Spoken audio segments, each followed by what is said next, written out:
Welcome to educare. ఈ వీడియోలో BA sixth semester సంబంధించి యాన్సెంట్ సివిలైజేషన్స్ ఈ సబ్జెక్ట్ నుంచి ఇంపార్టెంట్ క్వశ్చన్స్ డిస్కస్ చేద్దాం. కొంతమంది స్టూడెంట్స్ ఏంటంటే ఇది చాలా డిఫరెంట్గా ఉంది సార్, అన్ని సివిలైజేషన్సే ఉన్నాయి, మాకు అర్థం కావట్లేదు, దీన్ని ఏ విధంగా రాయాలని చెప్పేసి కూడా కామెంట్ సెక్షన్లో రాశారు. అలాగే ఈ సబ్జెక్ట్లో మ్యాక్సిమం మార్క్స్ తీసుకోవాలంటే ఎలా సార్, మిగతా సెమిస్టర్లో కొంత తక్కువ ఉన్నాయి, ఇది లాస్ట్ సెమిస్టర్, ఇందులో మ్యాక్సిమం మార్క్స్ తీసుకోవడానికి కొన్ని టిప్స్ చెప్పండి అని చెప్పేసి కూడా అడిగారు. నేను అన్ని విషయాలు కూడా చెప్తాను. ఈవెన్ మీకు ఈ సబ్జెక్ట్ అర్థం కాకపోతే కూడా ఎలా రాయాలి, ఆన్సర్ రాసేటప్పుడు మీరు ఎటువంటి పాయింట్స్ ఇంక్లూడ్ చేయాలి, మెయిన్ హెడ్డింగ్స్ ఎలా పెట్టాలి ఏంటనేటువంటి విషయం అన్నీ కూడా చెప్తాను. ఇది ప్రస్తుతం అయితే పాలమూరు యూనివర్సిటీకి ఉంది. ఒకవేళ వేరే యూనివర్సిటీ కూడా ఉంటే, ఇదే సిలబస్ అయింటే మీరు దీన్ని ఫాలో అవ్వండి. అలాగే ఇక్కడ నేను వెరీ వెరీ ఇంపార్టెంట్ క్వశ్చన్సే కలెక్ట్ చేశాను. అయితే ఇందులో కేవలం ఇంపార్టెంట్ క్వశ్చన్సే ఉన్నాయి, ఇంకా కొన్ని అడిషనల్గా కూడా ఉండొచ్చు. అది మెటీరియల్ ఉంటే వాటిని కూడా చదవండి, టైం ఉంటే. అయితే ఇక్కడ ఉస్మాన్ యూనివర్సిటీకి మాత్రం తెలంగాణ హిస్టరీ కల్చర్ ఉందన్నమాట. ఒకవేళ నెక్స్ట్ రాబోయే రోజుల్లో ఒకవేళ మారితే ఇదే సిలబస్ ఉంటే ఇది ప్రిపేర్ కండి. ఓకే, ఇప్పుడైతే ప్రస్తుతానికి పాలమూరు యూనివర్సిటీకి ఉన్నటువంటి సిలబస్ ఇది. Okay, let us start this. ఇక్కడ యూనిట్ వైజ్గా నేను కలెక్ట్ చేస్తాను, చూద్దాం. ఫస్ట్ ప్రాచీన నాగరికతల ప్రారంభం. ఇక్కడ చూడండి, అన్ని నాగరికతల్లో ఫస్ట్ నాగరికత ఏంటంటే మెసపోటోమియన్ నాగరికత అనమాట. ఈ నాగరికత గురించే ఈ ఈ ఈ యూనిట్ నుంచి ప్రశ్నలు వస్తాయన్నమాట. అన్ని అంటే మెసపోటోమియా లక్షణాల గురించైనా అడగొచ్చు, లేదా మెసపోటోమియా ఇతర నాగరికతలతో ఉన్నటువంటి సంబంధాలు, మెసపోటోమియా నాగరికతలో సామాజిక, ఆర్థిక మరియు మతపరమైనటువంటి పరిస్థితులు చర్చించండి అని, మెసపోటోమియా కళ మరియు వాస్తుశిల్పం యొక్క ముఖ్యమైనటువంటి అంశాలు ఏమిటి అని చెప్పేసి కూడా అడగొచ్చు. అయితే వీటిలోకి వెళ్ళి మాత్రం 100% ప్రశ్న అయితే వస్తుంది మెసపోటోమియా నాగరికత గురించి. అది లక్షణాలైనా అడగొచ్చు, ఆర్థిక సామాజిక ఈ పరిస్థితులైనా అడగొచ్చు, వాస్తుశిల్పమైనా అడగొచ్చు, లేదా సాహిత్యం గురించి అయినా అడగొచ్చు. ఆ రోజుల్లో ఎక్కువగా సాహిత్యం అయితే డెవలప్ కాలేదు. సో ముఖ్యంగా మీరు ఇవి చూసుకుంటూ పోతే వీటితో పాటు కొన్ని అడిషనల్గా టాపిక్స్ మీకు ఇక్కడ యాడ్ అవుతాయి అనమాట. ఇంకా ఎగ్జామినేషన్లో మీరు ఎలా ప్రజెంట్ చేయాలంటే, మీరు ఏదైతే రాస్తున్నారో, ఫర్ ఎగ్జాంపుల్ ఇదే క్వశ్చన్కి మీరు ఆన్సర్ రాస్తున్నారు, మెసపోటోమియా నాగరికత యొక్క ముఖ్య లక్షణాలు. ఏ నాగరికత అయినా సరే, ఒక్క నాగరికత మీరు కంప్లీట్గా నేర్చుకున్నారనుకోండి, అవే హెడ్డింగ్స్ మిగతా నాగరికతలకు కూడా ఉంటాయి. ఇది ఒక టెక్నిక్, ఓకేనా? ఎందుకంటే ఇప్పుడు మెసపోటోమియా గురించి అడిగినప్పుడు మెసపోటోమియా ఎక్కడ, ఏ దేశంలో, ఏ ప్రాంతం, ప్రపంచంలో ఏ ప్రాంతంలో మెసపోటోమియా నాగరికత అభివృద్ధి చెందింది, ఈ విషయం తెలుసుకోవాలి. సింధు నాగరికత అంటే సింధు నాగరికత ఏ ప్రాంతంలో, చైనా నాగరికత అంటే చైనా నాగరికత ఎక్కడ, అసలు ఈజిప్టియన్ నాగరికత అంటే అది ఎక్కడ, ఫస్ట్ ఏ దేశంలో ఏ నాగరికత ఉందనేటువంటి విషయం తెలుసుకోండి. ఆ తర్వాత దాని యొక్క లక్షణాలు చూసుకోండి.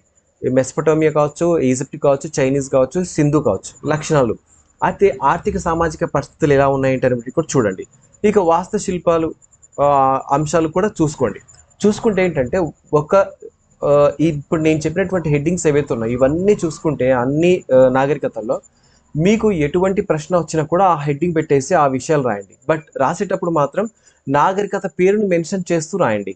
ఎందుకంటే ఇప్పుడు చైనా నాగరికత గురించి అన్నప్పుడు హెడ్డింగ్స్ ఇవే ఉంటాయి, కానీ దాని గురించి మీరు చెప్పాలి. చైనాలో ఇటువంటి వస్తువులు తయారు చేశారు, చైనీయులు ఇటువంటి టెక్నాలజీ ఉపయోగించారు, చైనీయులు ఇటువంటి వస్త్రాలను ఉపయోగించారు, చైనీయులు ఇటువంటి ఆర్థిక సంబంధాలు మరియు సామాజిక సంబంధాలు, మతపరమైనటువంటి సంబంధాలు కలిగి ఉన్నారు.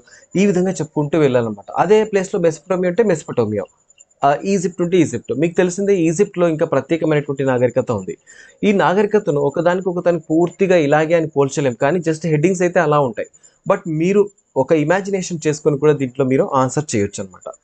Okay, next second unit Egyptian నాగరికత. చూడండి, ఈ నాగరికత అంటేనే మనకు పిరమిడ్స్ గుర్తొస్తాయి, మమ్మీస్ గుర్తొస్తాయి, ఎడారి గుర్తొస్తుంది కదా, అలాగే గోల్డ్కి సంబంధించినటువంటి కొన్ని ట్రెజరీ కూడా గుర్తొస్తుంది. సో ఆ విధంగా అంతా కూడా రాసుకుంటూ వెళ్ళాలి. ఇక్కడ ఈజిప్షియన్ నాగరికత యొక్క మూలం, దాని యొక్క వ్యాప్తిని వివరించండి అన్నారు. ఈజిప్ట్ నాగరికత యొక్క ముఖ్య సామాజిక లక్షణాలు రాయండి. ఈజిప్షియన్ కళ మరియు వాస్తుశిల్పం యొక్క ప్రధాన లక్షణాలు వివరించండి. ఈజిప్షియన్లో బాగా చెప్పుకోదగ్గ విషయం ఏంటంటే కళ, వాస్తుశిల్పం. ఎందుకంటే వాళ్ళు పిరమిడ్స్ కట్టారు, పెద్ద పెద్ద దిమ్మెలతో కట్టారు కదా, అటువంటి వాటిలో ఇది చాలా, అప్పట్లో ఉన్నటువంటి నాగరికతలో ఇది చాలా ఫేమస్ అనమాట. కాబట్టి వీటిలో క్వశ్చన్స్ అడగడానికి అవకాశం ఉన్నటువంటిది ఈ థర్డ్ అనమాట బాగా. ఓకే, ఈ 3 ప్రశ్నలు చూసుకోండి. దాదాపు నాకు సబ్జెక్ట్ ఎక్స్పర్ట్స్ అడిగినప్పుడు ఒక్కొక్క దాంట్లో 7-8 ప్రశ్నలు ఇచ్చారనమాట. ఈ 7-8 ప్రశ్నలు చూసుకుంటే ప్రతి యూనిట్లోకి వెళ్ళి 7-8 అంటే ఇంకా మీరు వాటిని చూసి భయపడిపోతారు. కాబట్టి వెరీ వెరీ ఇంపార్టెంట్ మాత్రమే ఇందులో తీసుకున్నాను. అది కూడా మీరు ఈ 3 ప్రశ్నలు చదివితే మిగతా టాపిక్స్ కూడా కవర్ అయ్యే మాదిరిగా. అంటే ప్రశ్న ఎలా వచ్చినా కూడా ఆన్సర్ ఈజీ. ఈ నాగరికత నుంచి ప్రశ్న ఎలా వచ్చినా కూడా మీరు ఆన్సర్ రాసే మాదిరి దీన్ని నేను ప్రిపేర్ చేశాను. నెక్స్ట్ ఇండస్ వ్యాలీ సివిలైజేషన్ గురించి చూద్దాం. ఇండస్ వ్యాలీ సివిలైజేషన్లో సింధు లోయ నాగరికత మరియు చైనీస్ నాగరికత ఇచ్చారు. సింధు లోయ నాగరికత యొక్క ముఖ్య లక్షణాలు ఏమిటి అని చెప్పేసి అడిగారు. చూడండి, ముఖ్య లక్షణాలు ఇక్కడ ఉంది. అంటే మెయిన్ క్యారెక్టరిస్టిక్స్ లేదా ఫీచర్స్ అడగొచ్చు అనమాట.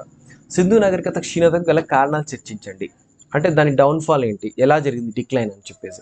పురాతన చైనీస్ నాగరికత యొక్క స్వభావం మరియు పరిధిని వివరించండి.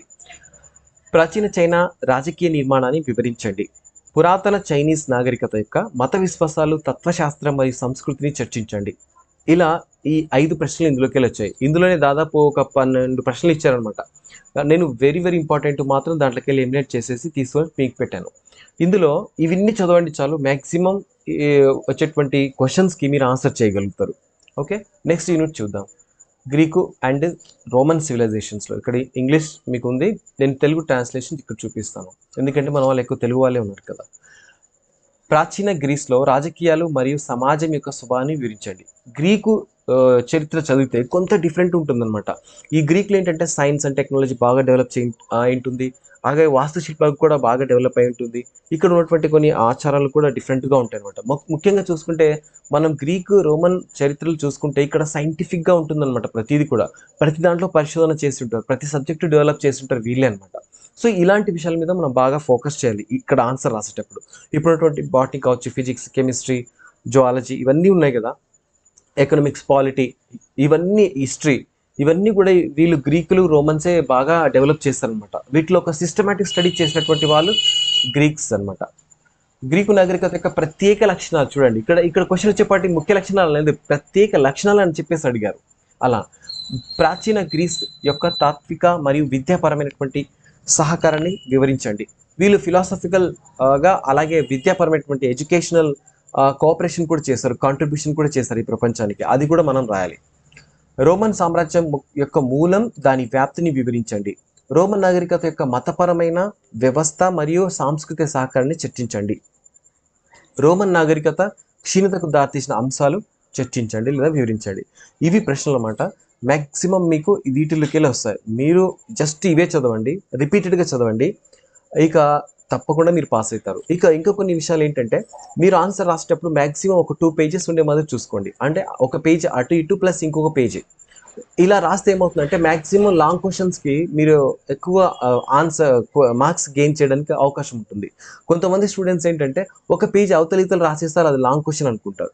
కంప్లీట్ అయిపోయింది కదా, నేను ఎన్ని రాశాను కానీ మాకు తక్కువ మార్క్స్ వచ్చాయి ఏంటని చెప్పేసి అనుకుంటూ ఉంటారు. అయితే రీవాల్యుయేషన్ చేసేటప్పుడు మళ్ళీ ఆ పేపర్ తీసుకొని ఆ స్కాన్ చేసిన పేపర్స్ చూస్తే ఏంటుంటుంది, ఒక పేపరే ఉంటుంది. చూడు, అంటే వీళ్ళు రాసినారు కానీ చాలా తక్కువగా రాశారు, అదే అనమాట. ఇంకా కొన్ని అంశాలు అక్కడ మిస్ అయి ఉంటాయి. ఇక హిస్టరీ అంటే మీరు ఎంతైనా రాసుకుంటూ వెళ్ళొచ్చు, అక్కడ బుక్లెట్ ఇంకా తక్కువ పడుతుంది, అలా చేయాలన్నమాట. అంటే మ్యాక్సిమం మార్క్స్ కోసం మీరు హెడ్డింగ్స్ పెట్టండి, హెడ్డింగ్స్ బాగా అండర్లైన్ చేయండి, అక్కడక్కడ ఇంపార్టెంట్ పాయింట్స్ని ఇన్వర్టెడ్ కామర్స్లో పెట్టండి. ఇక ఒక్కొక్క నాగరికత గురించి నీట్గా ఎక్స్ప్లెయిన్ చేస్తూ వెళ్ళండి. అక్కడ ఉపయోగించినటువంటి వస్తువులు ఏవైతే ఉన్నాయో, టూల్స్ ఏవైతే ఉన్నాయో, అగ్రికల్చర్ ఎలా డెవలప్ అయింది, ఇవన్నీ విషయాలు మీరు ఒక్కొక్క దాంట్లో చెప్పుకుంటూ వెళ్తారు. ఇంకొక విషయం, ఇవన్నీ మాకు ఎలా తెలుస్తాయి మరి అంటే, మెటీరియల్ ఒక్కసారి బ్రీఫ్గా చూడండి, ఒక్కసారి బ్రీఫ్గా అటు ఇటు మొత్తం తిప్పేసేయండి, మీకు మొత్తం ఒక అవగాహన వస్తుంది. వచ్చిన తర్వాత ఒక్కొక్క ప్రశ్నకు మీరు పూర్తిగా క్లియర్గా ఆన్సర్ చదవండి, ఓకేనా? అప్పుడు మీకు అర్థమైపోతుంది. ఇక తర్వాత ఏం చేస్తారంటే, ఏ నాగరికతకు ఏ ముఖ్య లక్షణాలు రాయాలి అనేటువంటిది మీకు మీరే అనాలిసిస్ చేసుకోండి, ఓకేనా? ఇలా అనమాట. ఇలా రాయండి, మీకు తప్పకుండా హిస్టరీలో మ్యాక్సిమం మార్క్స్ వస్తాయి. మీరు ఎగ్జామినేషన్ రాసిన తర్వాత ఈ ప్రశ్నలు వచ్చాయా లేదనేటువంటి కామెంట్ సెక్షన్లో పెట్టండి, ఓకే? ఒకవేళ రాలేదనుకోండి, నేను ఇంకొన్ని ఎక్స్ట్రా క్వశ్చన్స్ మార్చి మళ్ళీ అప్లోడ్ చేసేస్తా, ఓకే? ఆల్ ది బెస్ట్, మంచిగా రాయండి, మంచి మార్క్స్ వస్తాయి. ఇంకా నెక్స్ట్ సబ్జెక్ట్ ఏది కావాలో కూడా మీరు కామెంట్ సెక్షన్లో రాయండి, దాన్ని నేను చేసి పెడతాను, okay? Thanks for watching this video.